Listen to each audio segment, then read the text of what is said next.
Hello, Great. Jez. Welcome back to the Hi. show. Nice to be back. So, last time we spoke, we started, I think there was kind of like a bit of mention around making offerings. And I felt this sort of urge to go deeper into it, but it also felt like it was a bit tangential to what we're talking about. So, Hmm. I felt that it was something that really deserved at least a good chunk of an episode in its own right, and really as part of a wider exploration in terms of having a relationship, a conversation with spirit. And so I'm happy that we get the chance to really go deep into that this time. And I think I mentioned in our last episode that I had been really moved and inspired by what I've learned from you about offerings. I had a practice of making offerings before I worked with you, but there was absolutely something in the way you speak about it and the way you model making offerings that has really touched me and inspired me in that for myself. So it feels something that will be of great benefit for anyone listening. So Hmm. if I think if we could just start, when I think we will go into this wider conversation of relationship with spirit, but just talking specifically about offerings, what does that mean? If someone had, barely any idea of the idea of making offerings, what do you mean by that? Well, most shamanic cultures, most ancient cultures, are based upon this reciprocity, which is This deja it's vu. easier to do than to say.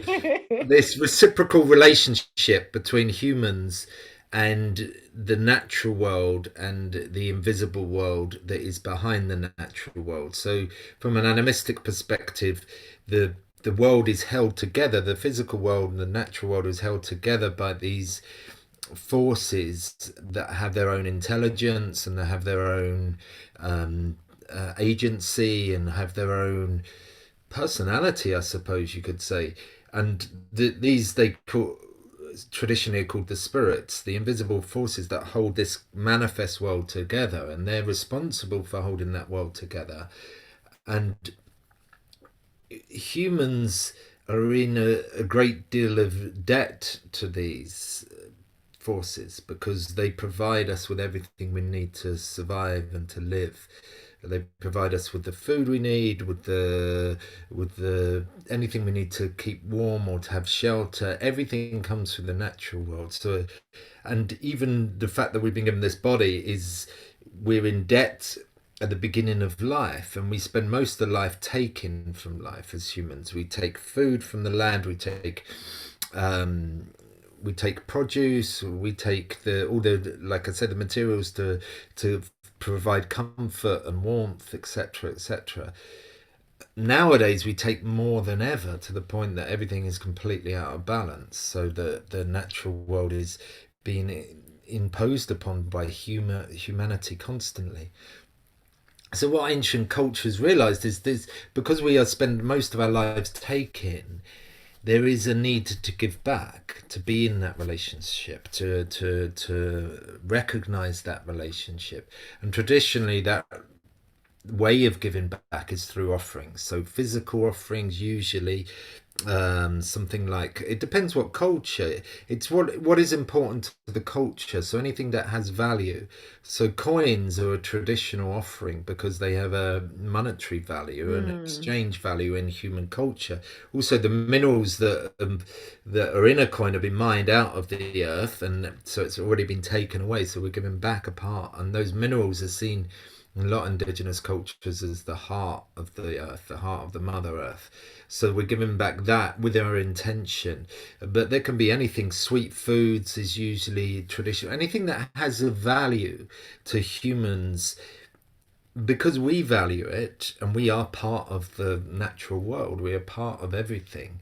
Then to give it back, we're in with an offering and with that intention is saying thank you basically. But because we have this tendency to take more than we've been given really throughout our lives, until eventually we will give up our body as the final offering, and the body will go back to feed the earth. It will nourish, if it depends if it's buried, but it will nourish the earth, and a lot of animals will feed, or insects will feed off that.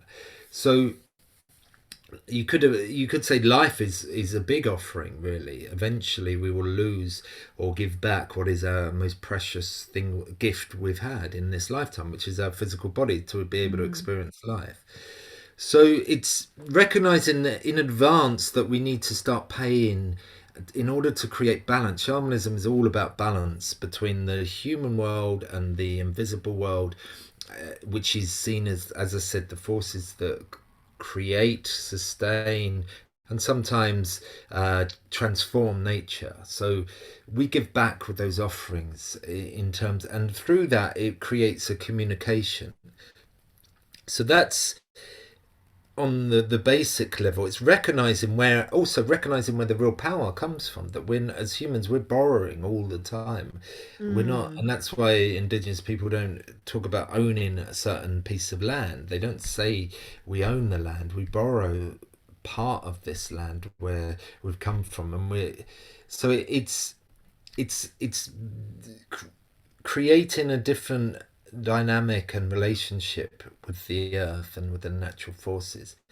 The simplest thing of just creating an offering now, or giving an offering rather, but you can give offerings in other ways. You can sacrifice part of yourself. You can sacrifice your comfort. You can fast, and collectively, if you fast together, that's a big offering, because you're sacrificing that Mm. natural desire to eat or to drink water, and through that sacrifice, it is making an offering. Or you sacrifice your physical strength, or your physical your physical strength through continuous drumming, or through sweating. Sometimes we offer our tears, our poetry, our words, our songs. These are all offerings. So that's one level of it. It's about keeping balance and making those payments. So there is a truly reciprocal relationship that we have with nature.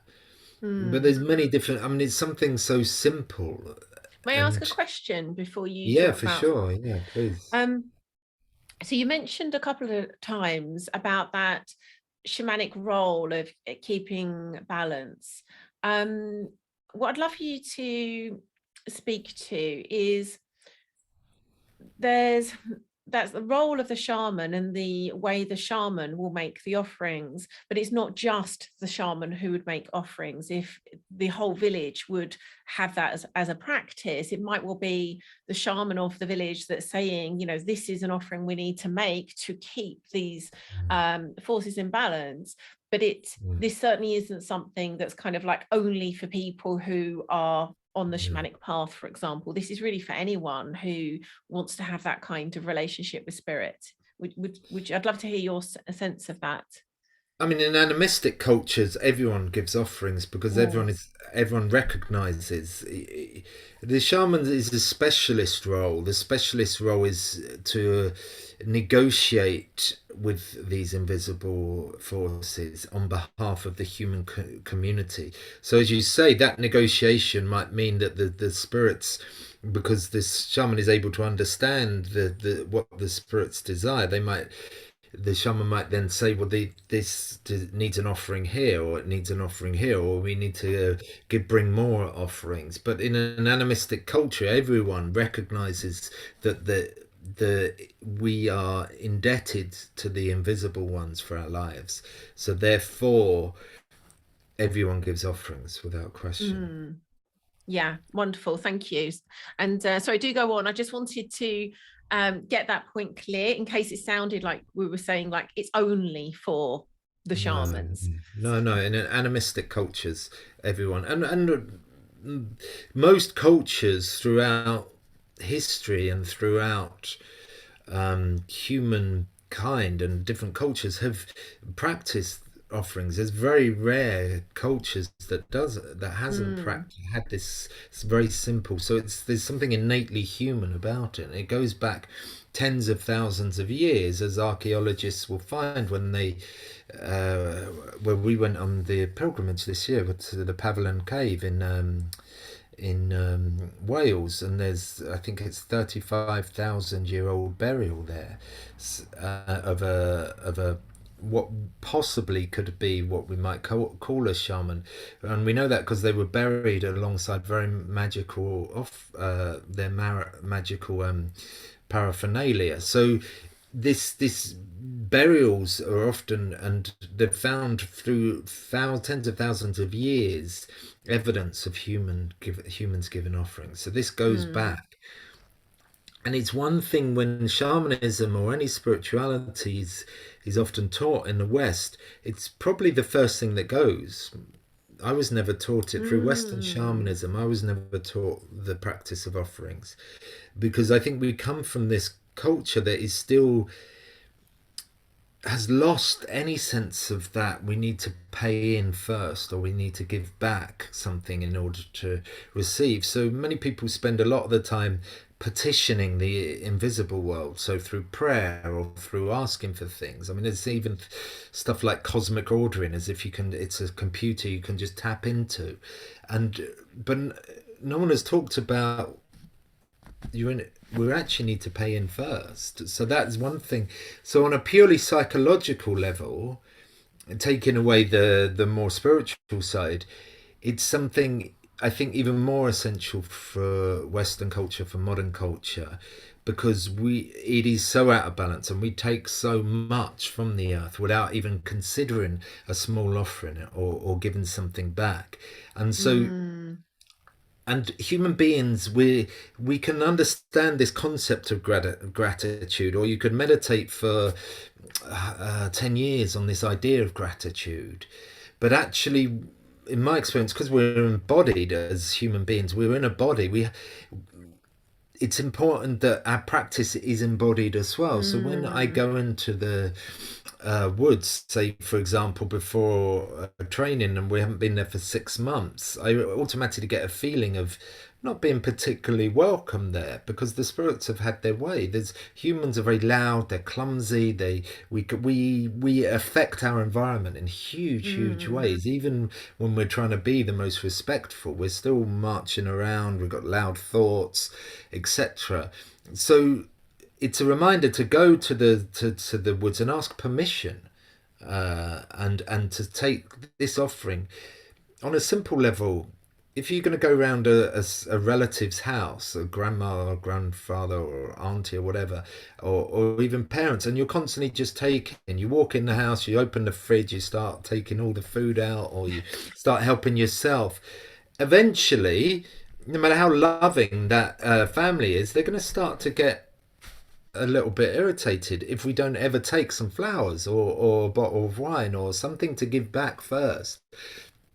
So from an animistic perspective, the spirits are other humans as well. They're just in a different form or a different body, or they're invisible.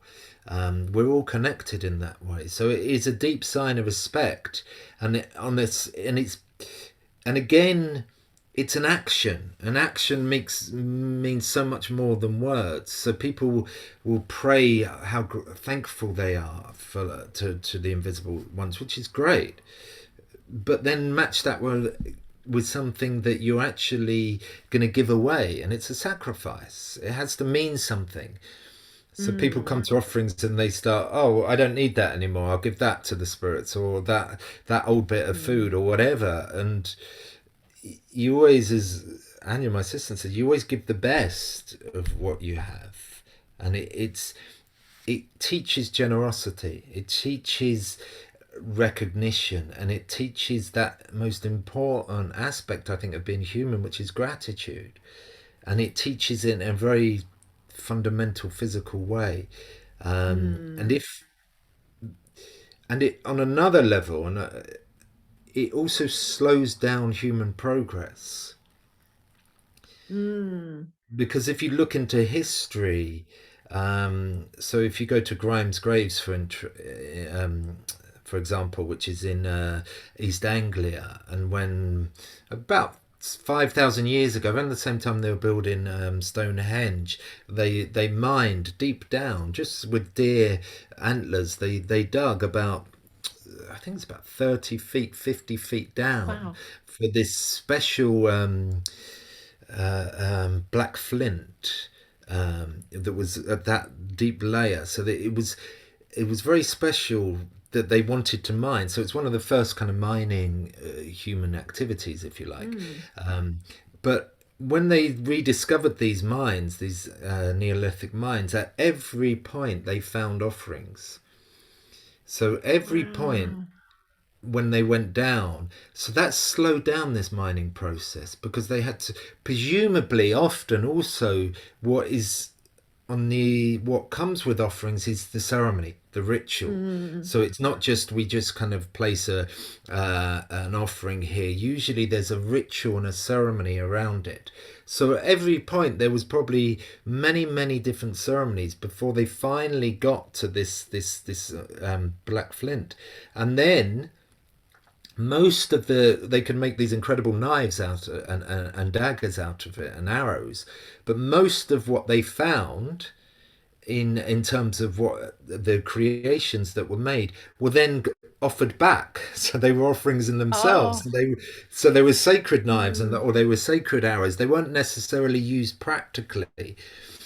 um our world is the complete opposite. All we're looking at is what can we take from the earth in a very practical way to use to make batteries, or to use to make buildings, or to use to make Mm. this or that. And it's very it's lost the sacred. There's no sacredness at all. It's all about functionality. What can we make?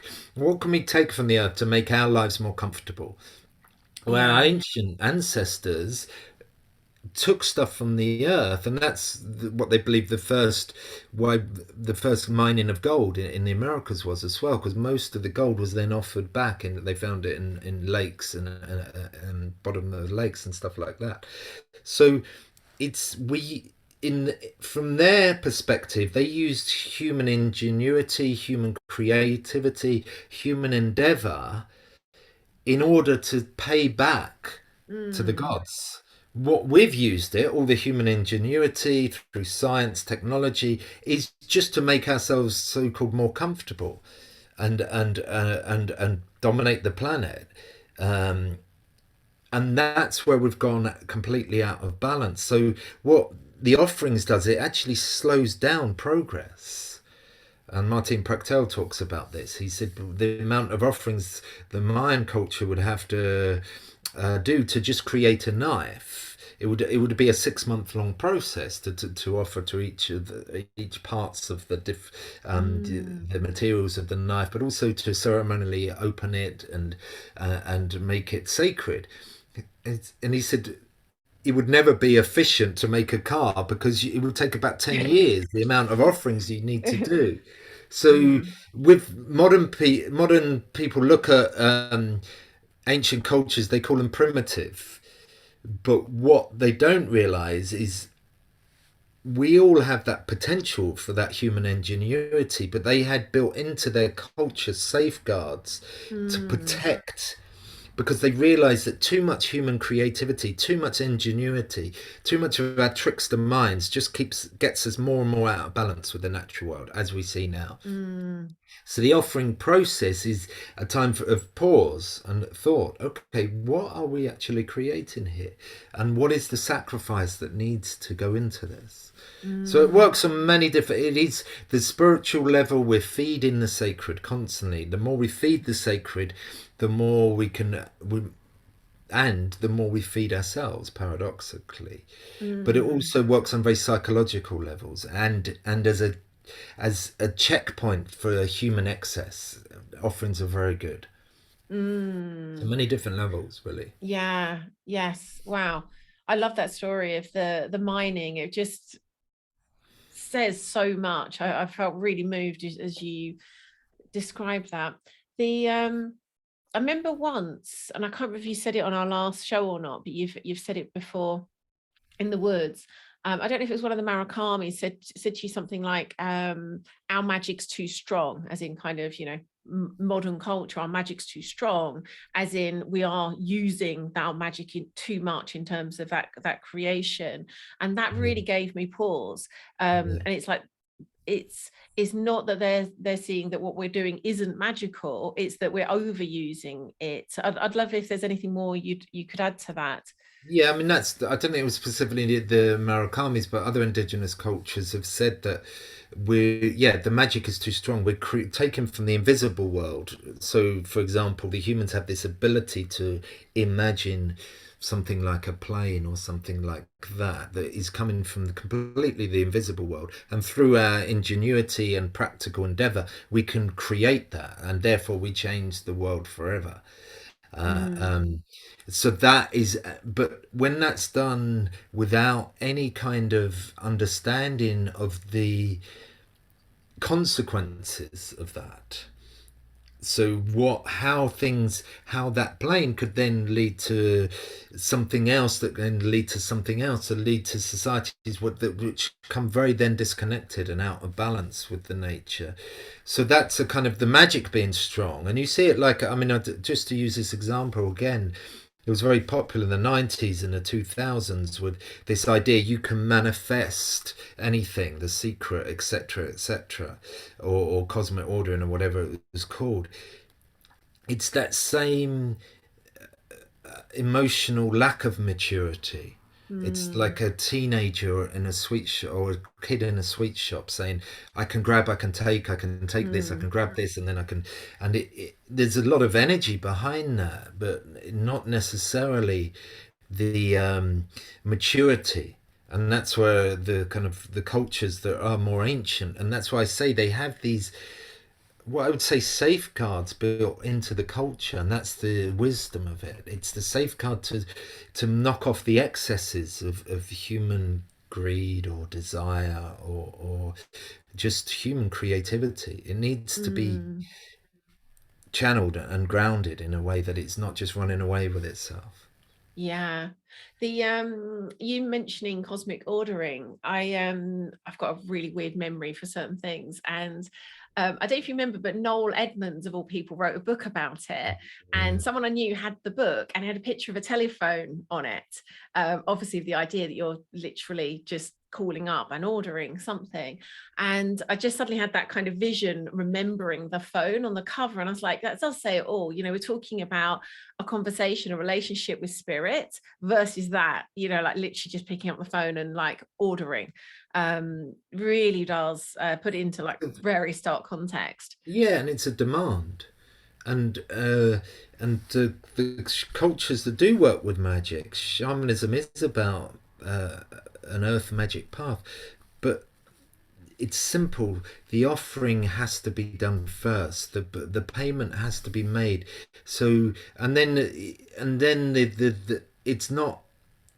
We don't use magic also shamanically for our own benefit. It's always on behalf of the tribe, and it's on behalf of the community, and it's also about survival. So it's not about grabbing more, it's about meeting the human needs of survival, whether it's hunting magic, weather magic, or healing magic. It's to ensure the survival of the tribes. So because these cultures recognize that nature is abundant, and we have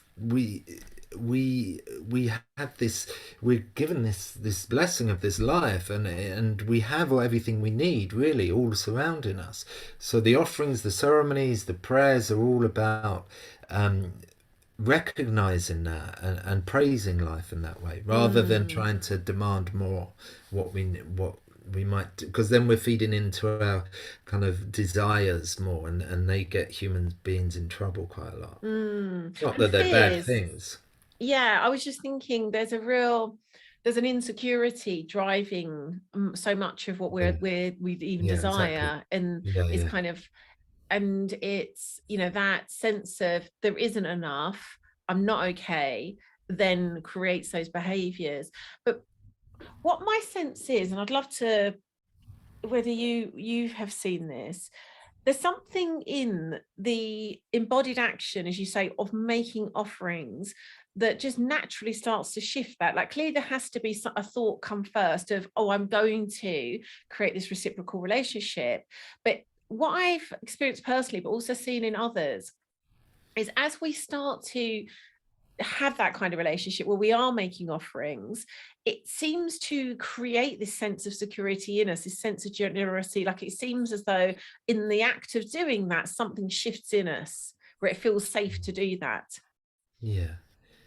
I mean, to kind of use this modern term, I think most of our behavior and our action are unconscious. So, Mm, and it's the similar way that the placebo works.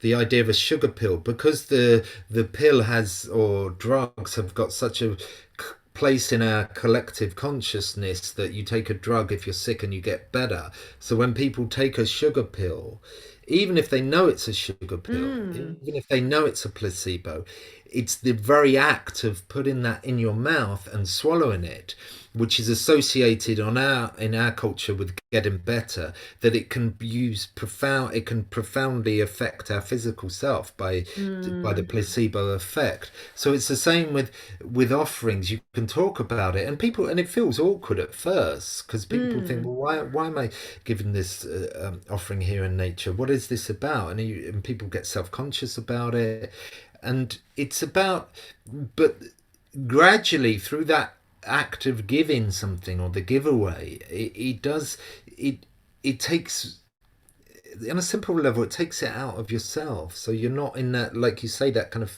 fear-based place of always needing something mm, more. Oh, I need this in my life, or I need this in my life. It's teaching you on a very deep level about, you can give, and there's an excess, if you like, there's an excess mm. of everything. And the other thing Yeah. is that it's about the offering is, and that's when they were doing the like I was saying, they were doing the mining in Grimes graves. They're creating these elaborate knives with this beautiful black flint. So the other act of offerings is about creating beauty in the world. Mm, So human beings, instead of creating functional, and we've gone to the extreme level of that functionality right now, that you're creating, you use that creativity to create beauty. So you're feeding beauty with the world into the world, and that can mm, be created in a song, or but and it's never done on you, for you. And that's the other kind of the, so if someone is an amazing songwriter, for example, or very creative, or an artist of that, you can, and that's why I think we have this kind of idea of the tragic artist in our culture, because it's all about the individual, and the individual is a genius, and they're haunted by their gifts, etc., etc., and it's very indulgent mm, emotionally and psychologically. But if that individual artist, instead of or songwriter or whoever, instead of aligning their whole identity around what they're creating, instead of I am the singer, I am the artist, I am the creator, instead of doing that, instead it's a giveaway, it's an offering. So mm, this thing that comes through me, it's not mine. And that's the same with shamanism. It's, the shaman doesn't use their energy to heal or to change or for magic. It's the gift of the shaman, the spirits rather. And so that is an offering, that's the offering, and it becomes then about service. And so when you're, I'm making an offering to the spirits that work through me, I'm recognizing also that it's not about me, it's not about, mm, and so it's and then your life becomes an offering, it becomes about service and giveaway, rather than this kind of, I think we attach too much to these identities, whether it be creative, shamanic, healer, blah blah blah.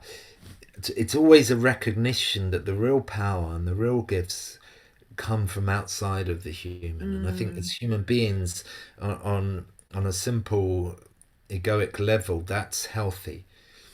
So we don't believe our hype too much. We don't get caught up in this is mm. me. It keeps you humble. It keeps you down to earth. Yeah. That seems, the word humble seems to be the theme of the day. We did our Wake in the Wild Medicine Circle today and played the song, Humble. Oh yeah, We've sung yeah, that yeah, yeah. before in the words. Yeah, that was a song that we opened circle with, and there was much conversation about the word humble. So interesting, it's worked its spirit into this conversation as well. Um, Exactly. mm. So you've touched on this, but I'd love to hear more on this slightly sort of paradoxical notion of, we're taking from the earth, and say for example that could be like cut flowers or fruit, and then giving back to the earth. And there does feel to me something almost like paradoxical about that, like we're taking something to then give it back. So I'd love to know how you hold that um like, not that I'm not expecting you to like solve the paradox, but just to say a bit more about kind of how we're actually are giving back, not literally just kind of moving something from one place to another. I think, I mean, that's what most people struggle with, that idea that, well, everything comes from nature anyway. Mm. Who am I to give back something? Yes. Yeah.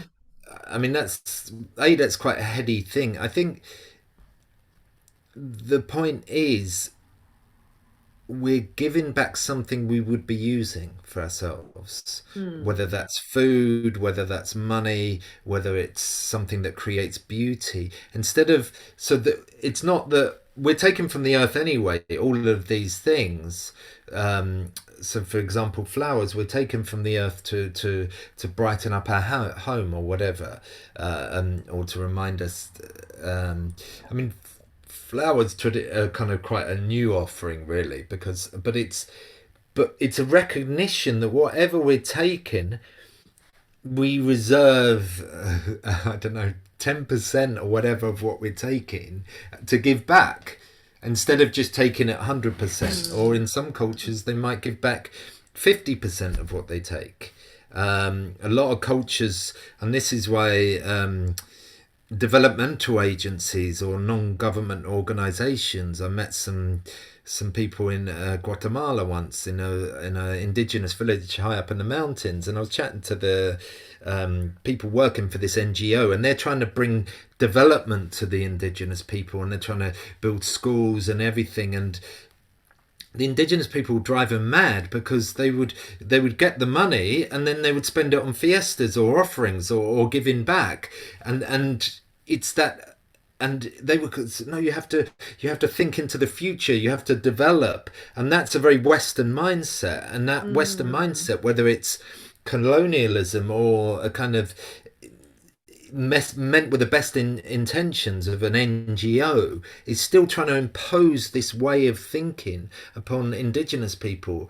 And the indigenous people are stubborn, because they've realized there's no point them taking this for themselves, and unless they're feeding. So most of their Mm. resources, most of any spare money, etc., goes into buying offerings that then are used to pay the gods. So it is more than you're you're just taking and moving things about. You're actually sacrificing. And these are cultures that sometimes can't feed their kids. Mm. So that is a huge, if they're, and they keep that in, even in the most dire poverty. It's not like in suddenly when everything, they go through a famine or something, they would actually even pay more then to the gods and to the spirits, Mm. because they're the ones. It's a constant recognition. So it's easy for maybe a Westerner to grab a handful of change and give a bit of an offering, but that's what's important, that the offering is actually a sacrifice, that it Mm. does come from a place of. And you see this again, I see this, the people that have the least are often the ones that give the biggest offerings. And you see Mm. this in social situations. The poorest people are often the most generous. You go Mm. to a poor village in Greece or something, they'll share everything with you, and they got nothing. Mm. And that is because that's what we've forgotten in the West, where we've become this kind of consumerist, grabbing everything, keeping hold of everything. And so it's not just about moving this from here to there, because for someone who has everything, then they might have to learn to make offerings in different ways. They might have to again Mm, sacrifice sort of fasting or sweating, or putting themselves in a situation where they're offering themselves, because they've got, even if they offered thousands of pounds, it probably wouldn't mean much to them. So it's mm, not about what the offering is. It's about the where it's coming from and how much of a sacrifice it actually is. mm. Yeah, oh, I'm so glad we led on to into that, because I think there can be a sense of almost there's a certain kind of offering that's right to give, like universally right to give. And what you're suggesting there is actually the most powerful offering will be the one that is for us a real offering, a real sacrifice. Yeah, exactly. Um, Yeah, at various points for me, the biggest offering has been time. When I'm got a really busy life, juggling, children, dogs, work and everything, yeah, to put all that to one side and create time to, exactly. in one way or another, give an offering. That's Yeah, the real sacrifice. And um it feels for each person to really look deeply as to like what that will be, because it's very easy to give the offering that isn't really a sacrifice. yeah, exactly, Mm, exactly. And it is, and that's okay on a general basis. We're given, but and that's what big ceremonies are about. The ceremony in itself is an offering. It's to feed the sacred. It brings all the community together. Each person sacrifices their time, their energy, and if it costs a lot through buying these offerings, sacrificing their mm, money, etc., etc. So they sacrifice in order to create this collective offering, which is the ceremony. And that's where, when people just kind of arrive at a ceremony and then leave, they arrive just before it starts and then leave just as it ends, they're mm, often missing the whole point. It's about that collective coming together and the collective offering. So, for mm, example, if someone is incredibly shy, an offering might be to sing in front of mm, a group of people. That's a big offering for that person, because it's excruciating for a very shy person to maybe mm. sing in public, or to speak even, or to share something. And but if it's done, we can take this concept away that I'm doing this for myself. No, it's my offering, and that difficulty that is coming through is part of the offering. Mm. This is a slight tangent, but it feels important to say, as shamanism and sort of shamanic ceremonies are becoming more and more popular, my sense is that more of what you're describing, where people kind of rock up to a ceremony, potentially take, full-hearted participation in the ceremony, but as you've said, not been part of the kind of creation beforehand, the offerings beforehand. And I know people that go to, sweats that are held by, whoever put on sweats, and they'll just rock up and have the sweat. And the comparison to when we're in the woods, the hours we spend before we even set foot in the sweat. Mm. um I would love to hear something that you feel is like, what's that costing us? Like, what's being created when we are missing that and are just taking part in a ceremony without that first? I think we're missing the deep nourishment of the food of the ceremony, and hence people can go from one ceremony to the next, and they're chasing that high or whatever. They're chasing some kind of connection that can happen in a well-held ceremony, but it's a bit of a sugar rush, if you like, as Hmm. opposed to the when it's about building community and creating the ceremonies together, that it spends hours or days beforehand, all coming together, doing the physical work, creating everything. That, I think, is much more long lasting nourishment Hmm. for human beings, because it's not just about, and it's the classic without being too cynical, that you can be in a ceremony and people can say these beautiful words and talk about oneness and unity, and then as soon as the ceremony's over, they get in their individual cars and can't get out there quick enough, or all that kind of generosity. Mm. I mean, didn't Jarvis Cocker spoke about that, sung about that in with the rave movement, and it was that, and Mm.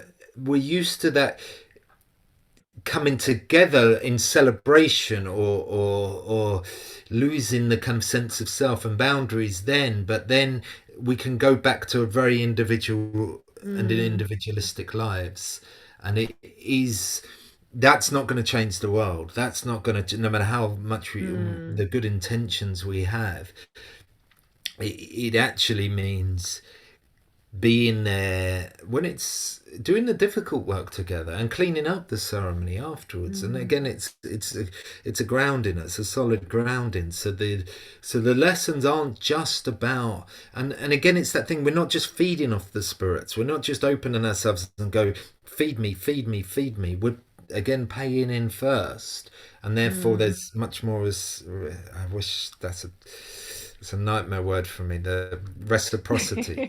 There's much more reciprocity, so we, and that actually nourishes us on a much deeper, on a Mm. simple level, human level. Most humans, although it's the opposite in our culture, it feels good to be generous, Mm. it feels good to give, it feels good because it feeds something in us that is Yeah. and it's a win-win situation. Yeah. Oh, I love that. I really do. So, um, you've touched on a number of examples of like things that we can offer, and the deeper meaning in a kind of just tangible, practical sense. If someone's listening to this and feeling like, ah, yes, I can really now understand why I might want to start making offerings, what would you suggest as a kind of, you know, simple offering practice to get started? Because I know some people just kind of feel so much awkwardness and like, I'm not doing it right, is there any point of doing it at all? um what would you say in terms of like that, just that invitation to begin? Well, if you're walking in nature, um, have a pocket full of coins, or take some sweet food, or herbs, something that's meaningful to you. I mean, in people say offer tobacco, which you can do, but if you don't have a relationship with that tobacco Hmm. herb, and it's not sacred to you, then it's just blind offerings, it's blind ritual, it's Hmm. not important. So something that is meaningful to you, and then, so you're going into a woodland, stop at the first tree, or the tree that really stands out to you, and sense who's the guardians of this place, who's holding this place together.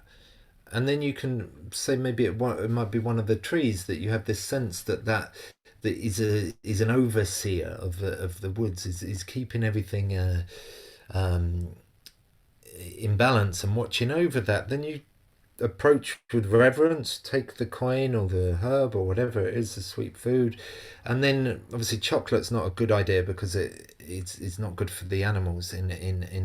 So think about what is actually good for animals, if it is food, because they will come and they will eat it. And then just without too much fanfare as well, without too much, just take the offering.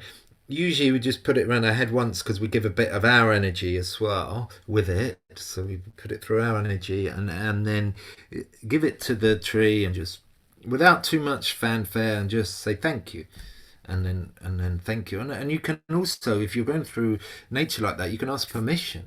Can I enter, Hmm. please? It's respect. It's what's behind it is this this culture of respect. Hmm. So in an indigenous culture, what it's the social bonds between the humans and the different respected elders. If you go into that culture and you don't have a gift for that elder and a particular gift, that is actually really offensive. And so it's a way of smoothing the human relations as well, the communication between, to say, I respect you as an elder, here is a gift. And that keeps the whole social fabric functioning. For indigenous people, the spirits are just another aspect of that social fabric. So when we go with an offering and the right offering, we're actually saying to the elders that is the tree or the river or the lake or the mountain, we're saying, I respect that you are my elder. You're much my elder, and you have much more wisdom than probably I could ever have, because I'm just a human. So it is, and so it keeps that social fabric between the human world and the non-human world, the invisible world. It keeps that functioning, and it's also a way of communication. It's so instead of just standing at the mountain going, oh wow, amazing mountain, I'm showing with this respectful offering and this gift to say, I recognize that you are the elder here. You have much more power than I do, because you're much older. You're thousands and tens of thousands, millions maybe of years old. You've seen so much. I'll have a short lifetime, 70, 80 years maybe, and so I can garner a tiny bit of wisdom, hopefully. But this mountain, and it was there right near the beginning of life as well. So it's a way, again, it's these different levels that just by walking through the woods and acknowledging that tree, acknowledging that beautiful river, saying thank you, because water is life. Without the water, we have no life. So and take some flowers or again a coin and put it into the water and say thank you. I acknowledge, without you I don't exist. So it's again, we're feeding, and actually it takes a lot of pressure off being human, because you realize that you are a small, tiny cog in this vast tapestry of life. Someone didn't keep an eye on their battery. I was going to ask you, I was thinking, how can I surreptitiously ask him how his battery is? But I was thinking there's no way I can do it. But I think it's very apt that we're talking about offerings here, and I obviously haven't given enough offerings to the electricity gods. No, oh my goodness. Can you? So clearly, it's not going to be the neatest of natural splices, because everything's going to be a bit different. I'm wondering how best to. I mean, we're kind of so close. The next thing I was going to do is literally bring us to a close. So, well, I think we should just include this bit, just make it obvious. I think it's quite funny. I don't think we should pretend this didn't happen or try and get away with it. I think it's actually quite funny. So, how do you want to pick back up? Do you want to try and do you want to catch up, pick up? Do you want to pick up from where you got cut off? Yeah, I mean, I think all I was saying is that that we just realized through this act of communication with the gods, if you like, the spirits, through offerings, that we're just this tiny piece in this vast tapestry of life. So it's a recognition through this communication, through this simple act that has so many different layers to it. It's a recognition of so much. And that's what the beauty is. It takes the pressure of us being individuals and separate. So even the act, and that's why people feel awkward at first, for animistic indigenous person, it's completely normal. But the awkwardness comes from this belief that somehow we are separate and we're not related to the trees, to the rivers, to the mountains, the lakes, to the hills, to the meadows and to the grasses. We're related to everything. Yeah, I really love that we've closed here, because I was just thinking, yes, you're so right, that sense of us being so kind of like such a small piece of this much greater universe, and then simultaneously that sense of not being alone, you know, like just having been surrounded by allies. Exactly. Which is really the beauty of understanding life as an animist, from an animist worldview, isn't it? Yeah, exactly. Exactly. That and again, it's that physicalization of that, so it goes much deeper into the unconscious and much deeper into who we are, that because we're actually acting that out, we're performing that, we're ritualizing that. And so that means that sense of aloneness, because people can sit there and it is easy to feel separate. It is easy to feel alone, especially in the modern world, which is everything is about disconnection and separation. But to go into nature, to share a meal, to share your bounty, share your alcohol, share whatever it is with the spirits, is, you know, in that act you're not alone. You're in community. Yeah. Oh wow. Yes. I do you know what? I wondered, are we going to be able to do a whole episode on the topic of offerings? Yeah, it actually feels like we could have carried on talking quite easily. Oh, you wondered if we could too. Yeah, exactly. Yeah. I had no idea what it was going to be about. So it's nice to it's a huge subject. And like I say, it's real. I think it's really important. I think it's a fundamental when Westerners approach shamanism or other spiritual practices, just to remember this physicalization of this paying in first before expecting anything. And it also takes the pressure. There's so much spirituality is in the West now. It's all about personal enlightenment, and it's a very, that's not important for me. What's important is if you're feeding something, you're feeding your family, you're feeding your culture, or you're feeding your community, and it actually makes us human. Yeah. Oh, this has been so rich, like I'm so glad we did try to do a whole episode in offerings, because it turns out to be, I think it's one of those ones that we'll be directing listeners back to over and over again for years. Like, it really is, as you say, kind of so fundamental. Yeah. Great. So where can listeners find out more about you, your work, your books? My latest book's called The Wisdom of Mental Illness, Shamanism, Mental Health, and the Renewal of the World, and that's available in most big bookshops. You can order it, or Amazon, etc., online, wherever. My website is www.secondsighthealing.com. Second as in the number, but with the word number. Sight as in vision. I should just spell it out, really. Can you just put it? I'm sure you can put it down below or something. I'm sure it will be. It was watching the relief on your face when you managed to say it, and then completely messed it up. Exactly, yeah. A link will be in the show notes, listeners. Yeah. Thank you, yeah. Thank you so much, Jez. Really appreciate it. Yeah, no, amazing. Thank you, Lian. Yeah, as always. Yeah. Okay. Take care. Thank you.